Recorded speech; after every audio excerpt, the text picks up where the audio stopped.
இனி இருக்கிறதுக்கு சான்ஸ் இல்லை. தெளிவா திட்டவட்டமா தலைவர் சொல்லிட்டார், கூட்டணி ஆட்சி கிடையாது. கூட்டணி ஆட்சி தமிழ்நாட்டு மக்கள் ஏற்றுக்கொள்ள மாட்டார்கள். ஆகவே தெளிவுபடுத்தி விட்டார். ராகுல் காந்தியிலிருந்து மற்றவர்களும் அதை ஏற்றுக்கொண்டாலும் அதாவது காங்கிரஸ்ல ராகுல் காந்தி கேட்டா பதில் சொல்லலாம், செல்ல பிறந்தை கேட்டா பதில் சொல்லலாம், கார்கி கேட்டா பதில் சொல்லலாம். எல்லாரும் கேட்டுட்டு இருந்தாங்கன்னா அவங்களே பதில் சொல்லலாம். இவங்க 3 பேர் தான் அத்தாரிட்டியா. ஒன்று all India Congress president Kharge, Congress leader ராகுல், தமிழ்நாட்டுடைய தலைவர் செல்ல பிறந்தவர்.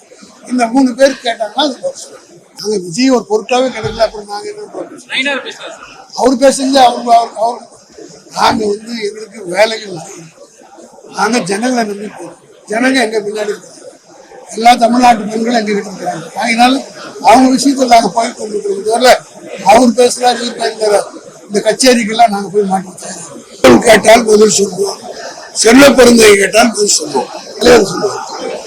பொதுவா அந்த மாதிரி மாநாடு நடக்கும் போது மாநாடு தேர்தலுக்கு முந்தைய தேர்தல் அறிவிப்பு வந்துட்டால் தலைவர் அதுக்கு ஏற்ற முடியும். சட்டத்துறையினுடைய வேலை தேர்தல் பணிக்காக கூட்டப்பட்ட கூட்டம். இப்போ வாக்காளர் பட்டியல் வெளியிட போறாங்க 17. அந்த வாக்காளர் பட்டியலை எப்படியெல்லாம் கழகத்தோடு வைத்து சரிபார்க்கணும் அப்படின்ற அறிவுரை சொன்னாங்க. ஏன்னா மானிட்டர் பண்றதுக்கு வக்கீல் போனோம். ஏன்னா எஸ்ஐஆருக்கு பிறகு பல சிக்கலுக்கு மத்தியில் இப்போ நீக்கப்பட்டதெல்லாம் இருக்கு.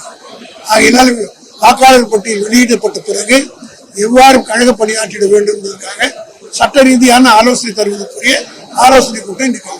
நாங்க அம்பேத்கருக்கு நாங்கள் கொடுக்குற மரியாதை போல யாருமே கொடுக்கிறது கிடையாது. அம்பேத்கர் தான் நமக்கு வழிகாட்டி. ஆனால் எல்லா அரசியல் கட்சிகளும் திமுகவில் எப்படி பின்பற்றி வரோமோ அதே மாதிரிதான்.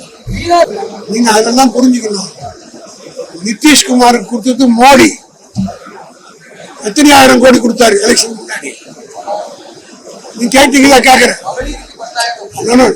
Answer my question first.